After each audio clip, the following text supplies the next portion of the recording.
സാധാരണ റെസിപ്പിയിൽ നിന്നും ഡിഫറെൻ്റായി mango സോർബൻ്റെ recipe കണ്ടപ്പോൾ ട്രൈ ചെയ്ത് നോക്കിയതാണ് കേട്ടോ. സക്സസ് ആയി വന്നിട്ടുണ്ടേ. അപ്പോൾ ഒരു ബൗളിലേക്ക് 3 ടേബിൾ സ്പൂൺ കോൺഫ്ലോറും 1/2 കപ്പ് വെള്ളം ഒഴിച്ചിട്ട് നന്നായിട്ട് മിക്സ് ചെയ്ത് മാറ്റി വയ്ക്കാം.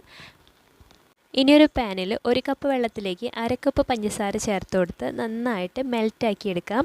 അതിലേക്ക് 1 ടേബിൾ സ്പൂൺ ചെറുനാരങ്ങ നീരും ചേർത്ത് കൊടുത്ത് തിളച്ച് വരുന്ന ടൈമിൽ ഈ കോൺഫ്ലോറിൻ്റെ മിക്സ് ചേർത്ത് കട്ടയില്ലാതെ ഒന്ന് വേവിച്ചെടുത്ത് സ്റ്റവ് ഓഫ് ചെയ്ത് ചൂടാറാൻ മാറ്റി വയ്ക്കാം.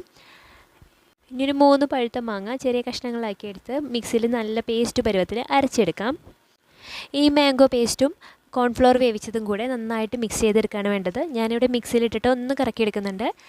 വിസ്ക് യൂസ് ചെയ്തിട്ട് ചെയ്താലും മതി. അതിനുശേഷം ഒരു പാത്രത്തിലേക്ക് ചേർത്ത് ഫ്രീസ് ചെയ്തെടുക്കാം 5-6 മണിക്കൂർ. അപ്പോൾ അത്രയുള്ള പരിപാടി വളരെ സിമ്പിളാണ്. പിന്നെ ആദ്യമായിട്ട് കഴിക്കുന്നവർ ഐസ്ക്രീമിൻ്റെ ടേസ്റ്റ് പ്രതീക്ഷിച്ചിട്ട് സോർബെ ടേസ്റ്റ് ചെയ്യരുത്. സോർബയ്ക്ക് വേറൊരു ടേസ്റ്റാണ്. നമ്മളെടുക്കുന്ന മാംഗോ അനുസരിച്ചിട്ടും ഇതിൻ്റെ ടേസ്റ്റിൽ ചെറിയ വ്യത്യാസങ്ങൾ വരാം. അപ്പോൾ വീഡിയോ ഇഷ്ടമായെങ്കിൽ please like and subscribe. Thank you.